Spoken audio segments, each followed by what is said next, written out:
All right. Well, I'm Joe Stevens, and I am here with Everfree Network and Pegasus Unicon, and we are here with the illustrious John de Lancie. Thank you for joining us, Mr. de Lancie. You're quite welcome. And you play the character Discord in My Little Pony: Friendship is Magic, and you're back for Season 3. How wonderful was that?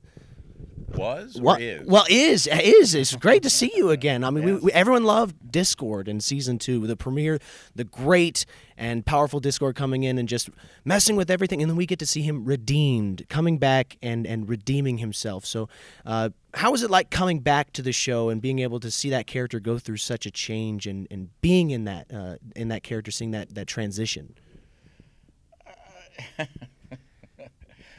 I'm not perhaps quite as involved with it. Okay. So I don't have those type of, for me, where the rubber meets the road is actually going into the studio and doing it, or reading the script the night before. Redeemed, though, is an unfortunate, perhaps, turn. I don't think that Discord should ever be redeemed. No, not entirely. No. So let's hope that he doesn't get right. Totally He's still redeemed. got to be Discord. That's He right. might be a little bit nicer now, but he's still Discord. Yes, right. For the moment, Right. nicer, right.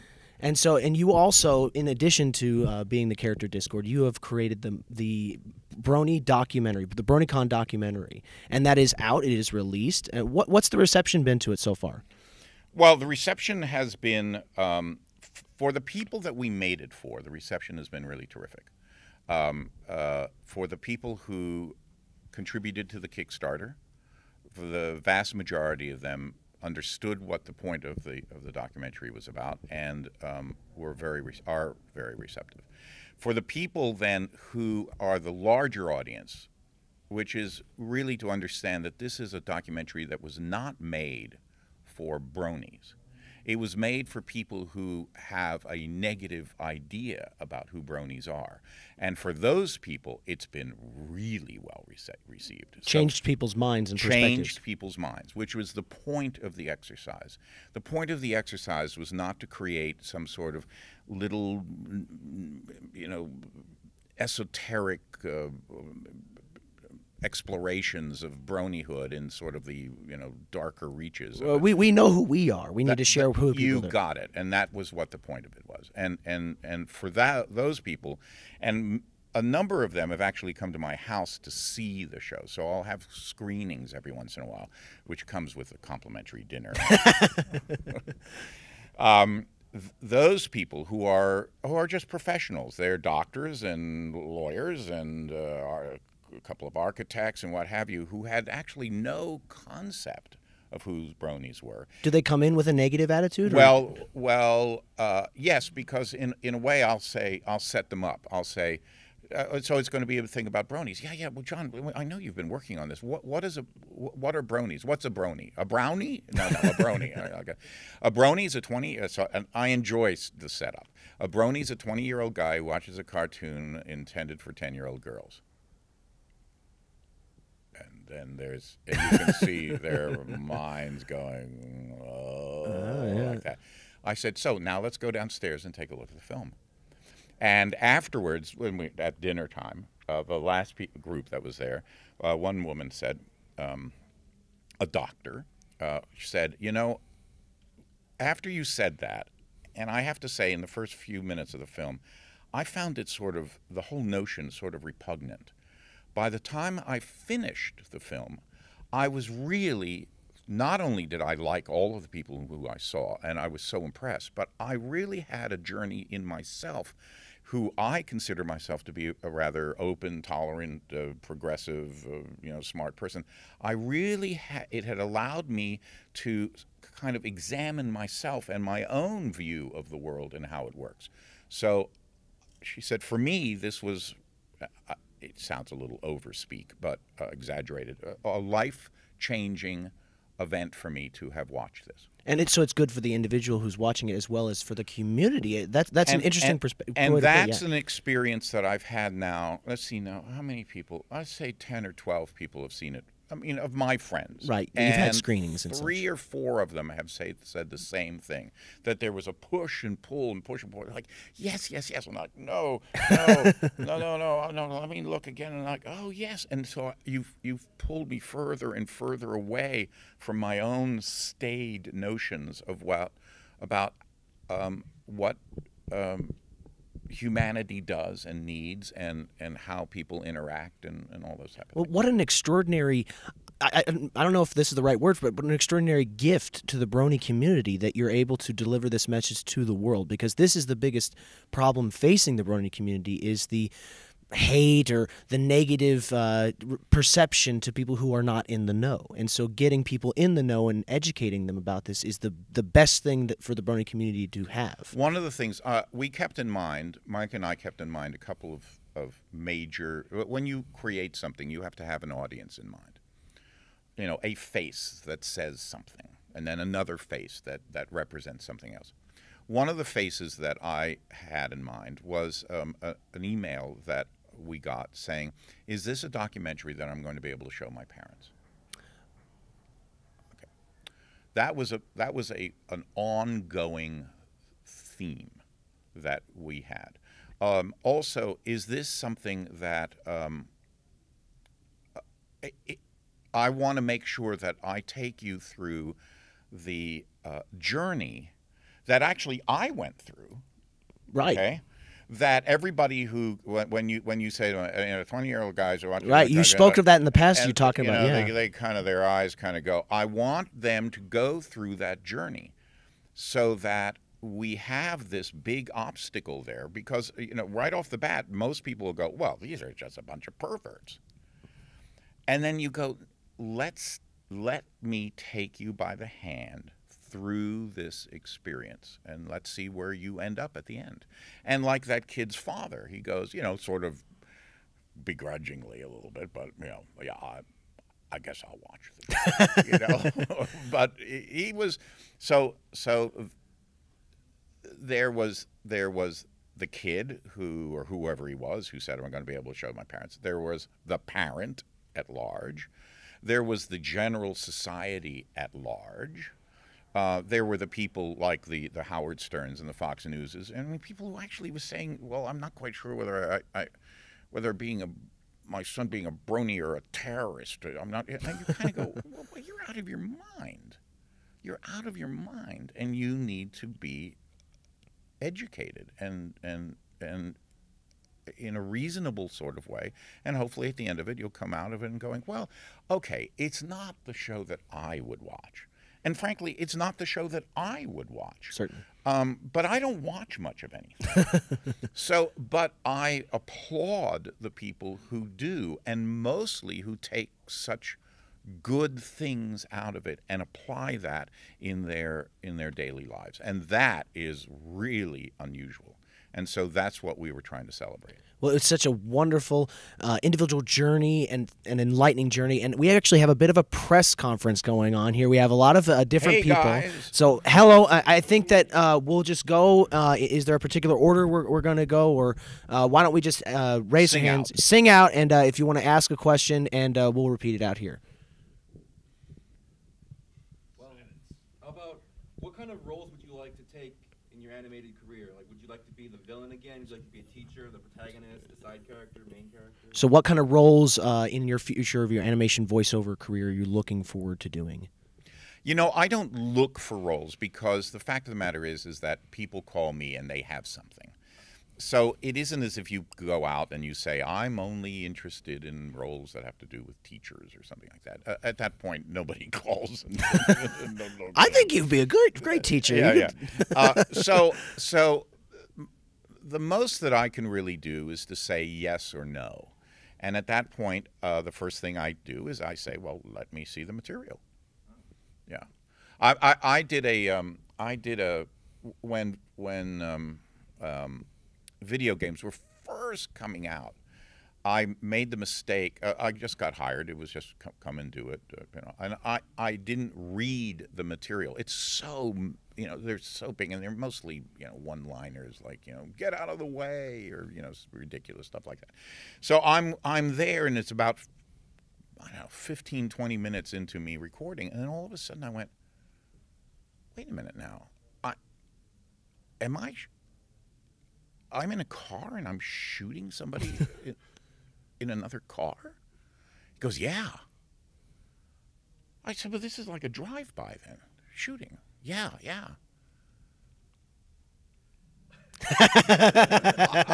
I was horrified. I knew that I couldn't pull out because, hey, I had said I was going to do it.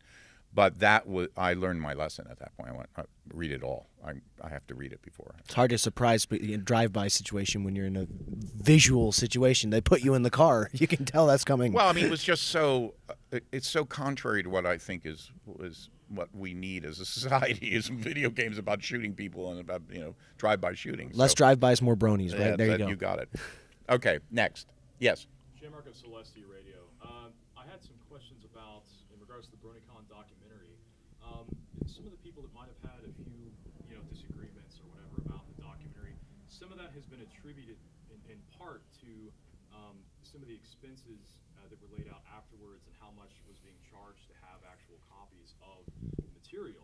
A lot of people thought, that it should be, free and prolific. The expenses and the disagreements, yes. The issues came with some of the pirating problems. My question is, do you guys think that at any point that there will be a release of what the expenses, what they have gone to in order to make the documentary what it is, in order to try and quell some of that? Okay, so how do you want to term that? Well, he's wanting to ask will the financial records of the BronyCon documentary going to be released at any time? No. Our obligation is to the people who contributed to the Kickstarter. Our obligations are to nobody else. We did things in that documentary which are sort of unheard of in your favor, which is to say that we used all of the money to put up onto the screen. Our model was such that, in retrospect, it was perhaps the wrong model. It was a model that has been the classic film model that's been going on for years and years.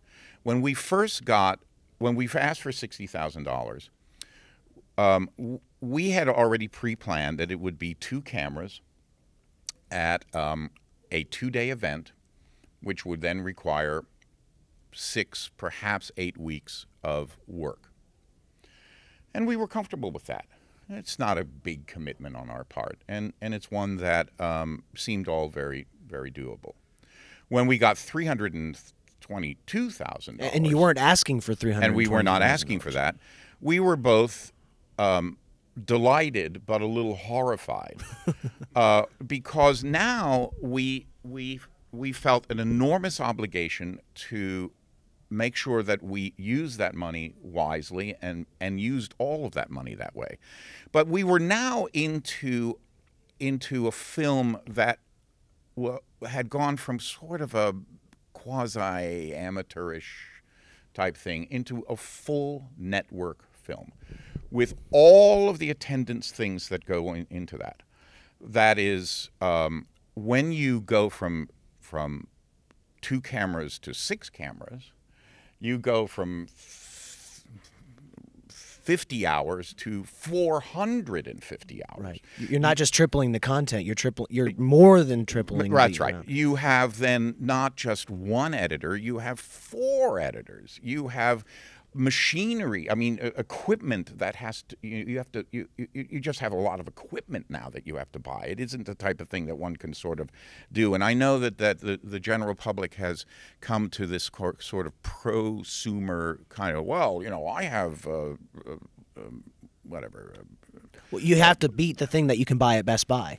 Yeah, that's right. But we have to do it at a pro level. I mean, not a prosumer level, but at actually a pro level. Also, we began to then say, well, how will we, think of this? And that is that 2 cameras, 2 days, which was the inner circle, then began to move out because we had to figure out how to use the money wisely and just increase the scope of the show. Well, that means, in this case, going to Israel. It means going to Germany, going to these places. It's actually cheaper to send our people there than to use internal crews that are there. But we're just adding more and more footage and more time. Then, this is all, I'm sort of skipping around here, but then I can't tell you the amount of effort and costs involved in attorneys to make sure that it's truly a fair use film, truly fair use, which is fair to Hasbro, fair to the people, but oh my God, the amount of times that has to go through and be looked at by attorneys, and then pull this out and then re-edit it this way and do it. The monies that it took just to find out that, guess what? There's been no other major Brony film. Right. Well, whatever, $2,700 to find out like what we already know. I mean, you kind of go, enough already. But if you hadn't done that, then the movie doesn't. Nothing. Exactly. Nothing. Exactly. And then just things that I didn't know about. I mean, I sort of knew, kind of, but all of this footage, and then all of it has to go through 2 weeks of color correction, and 2 weeks of whatever, audio, and on and on and on. We delivered in spades what we said we were going to deliver: a film that was respectful, insightful, and entertaining. Anybody in the business who is where it first was looked at would look at this and they went, wow, man, there's a lot of production up there. Because in the normal world, what would have happened is that $322,000, you would have a studio, or not a studio, but a network. A network would say, we will license a Brony thing, and we will give you $322,000.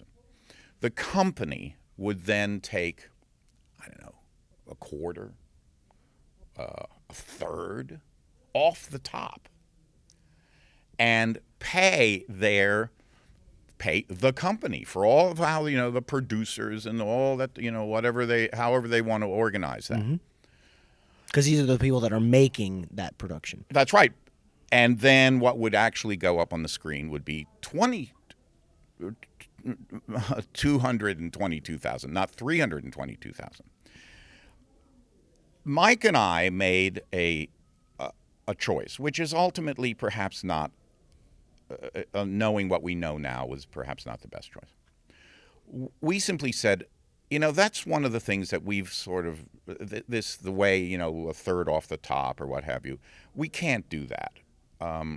We want to make sure that we put all of the monies on the screen. As much as it takes to put up on the screen, we need to do that. So I think in full circle to the question, then what you're saying is 100% of the production monies that were brought in were used on production. They were used on production, on making salaries, all the below-the-line people. Everybody who was professionally hired to do got paid.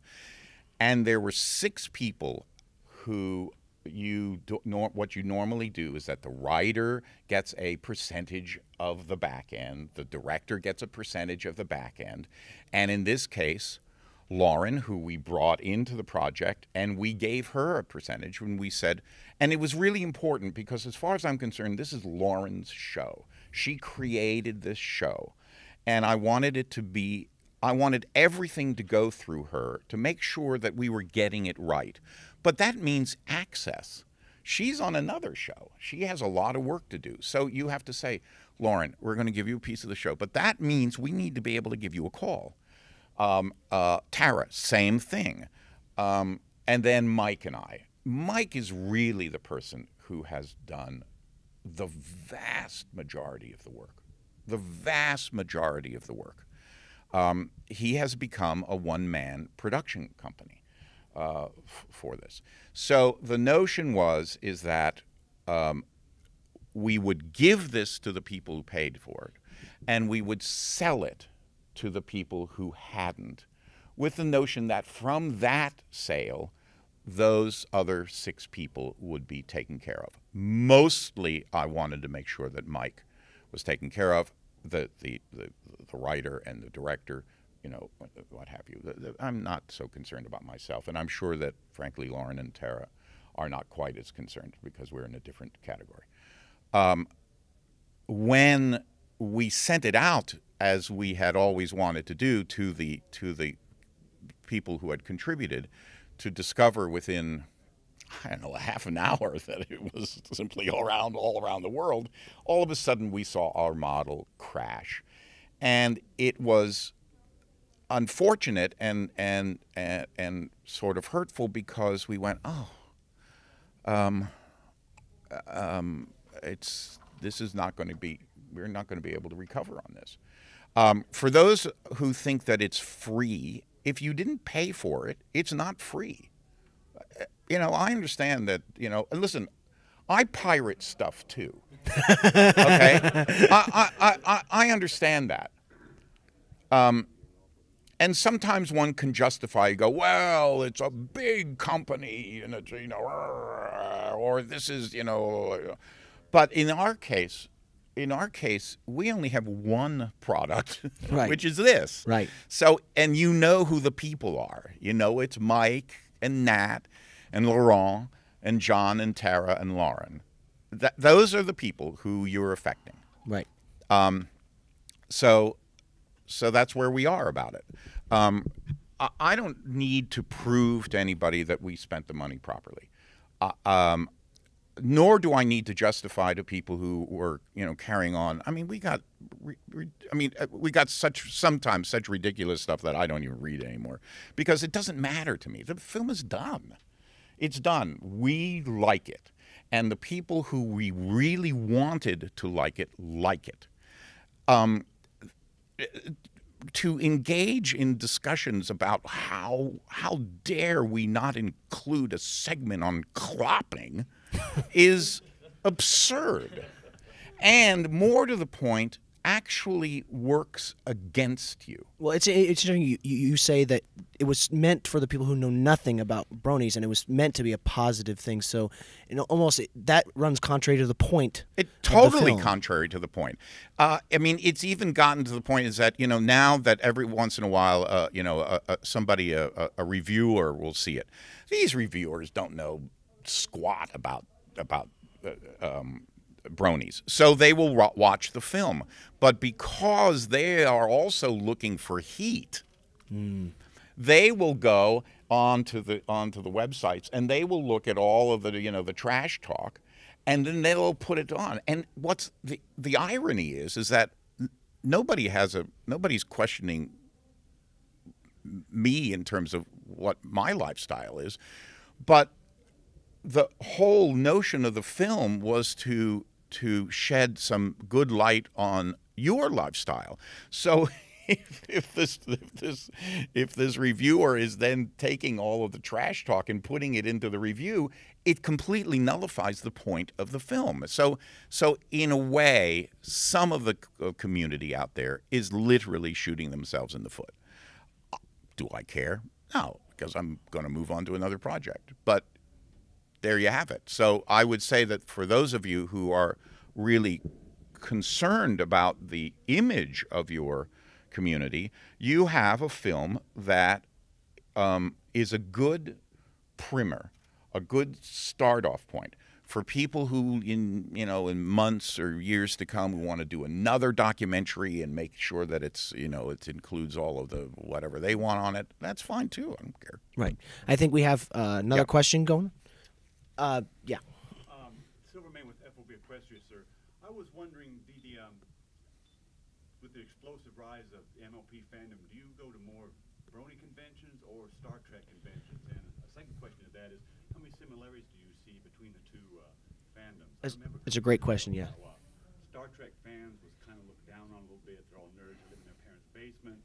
And the next generation kind of brought them out into the mainstream a little bit, just like this Brony documentary is helping to bring out the mainstream a little bit. We got a question from our military bronies at F.O.B. Equestria saying, Do you go to more other conventions or Star Trek conventions versus Brony conventions, and the comparison between Star Trek and My Little Pony and the fandom itself? This is my second Brony convention.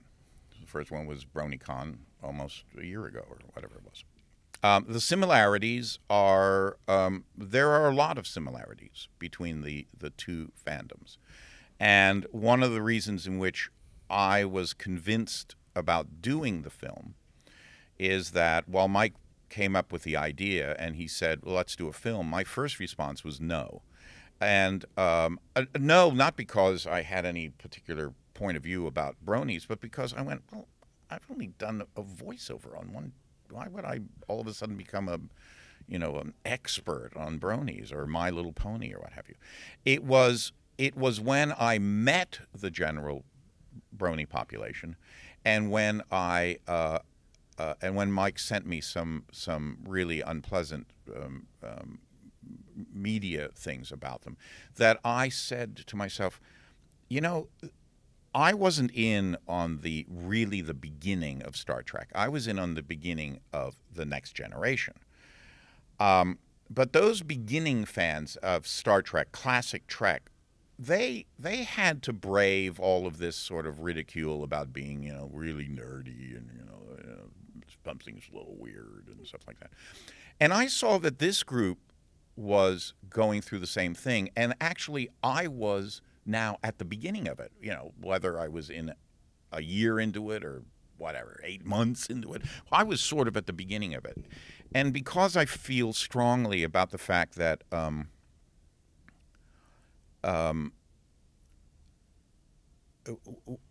we all need to get along in a way and make things work, okay, rather than the proliferation of really negative and sometimes really vile stuff that especially the internet helps doing, that I thought I was going to help this process along.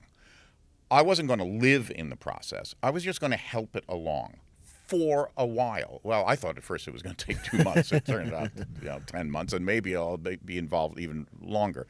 But so that's the reason I did it. And there are a lot of similarities, and I hope that this sort of pushes it along. Yeah. And go ahead. Yeah, go ahead. From Ponies Live. I had a question. You filled a variety of different roles in a number of ranges. You're on Star Trek, but you're also on Breaking Bad recently, and that was a uniformly praised role. Would you say that this role with Cartoon Horses is ironically your most controversial involvement in a fan community? Or would you say that the controversy you've endured so far has been in the big picture for you? So he's been in a lot of really characters, question. And he's been in a lot of characters with a lot of big shows. And is Discord your most controversial role? Well, it would seem perhaps that it's. I mean, the community, the worldview outside of the community, they don't know. My theatrical agents don't even know what My Little Right. Well, Pony you're not is. on the screen. It's just your voice. Right. Yeah. So they don't. So in this world, it has a lot of. There's a lot of vibration, but this is a tiny, tiny little world. And so it's not something that has made much impression on, my career at large, as it were. Nor, although I have been involved in a number of what would be considered breakout roles. The role that's you come in, it's supposed to be a day or a week and what have you, and that's the end of it. And I've been fortunate enough by the writing, by my acting in it, and by the reception of the fans to have it turn into a big deal. And that seems to be the case here, which is great. Yeah, it's not even a regular character. It's a big character with only 3 episodes so far. Right. But it's such a huge character, and Right. so there's been a Right. lot of welcome reception to Yeah, it. So, yeah. yes. We are Borg from Ponyville Live. Given the chance, would you do it all again? Would you do it all again? Everything. Do what all again? Documentary. The BronyCon documentary. Oh, yes. I believe that there are, in a way, kind of two sets of bronies, at least the way it seems to be working out for me right now to understand. There are the guys in which I meet here, and the girls who I meet, in a concentrated way here. I find them to be really intelligent, really polite, really engaging. I had a great conversation at the table last night, at the dinner table.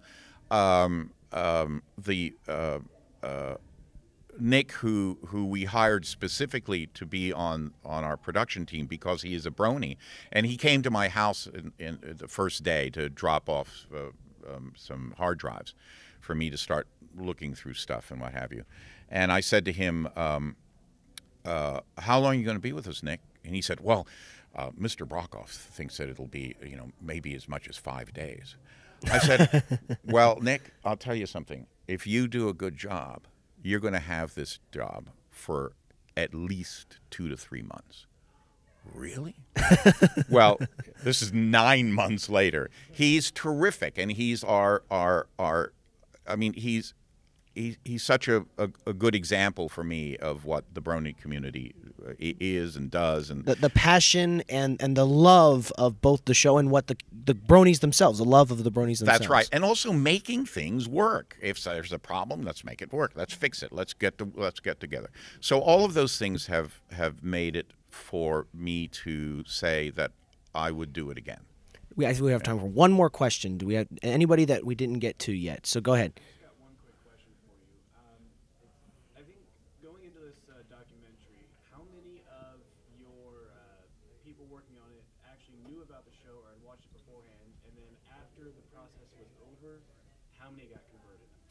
How many bronies did the BronyCon documentary turn into? The question was how many in the work on the BronyCon documentary knew about the show beforehand, and how many became fans of the show afterwards? Nobody knew about it beforehand, okay? And all of them, to a person, all of them were really impressed by the experience.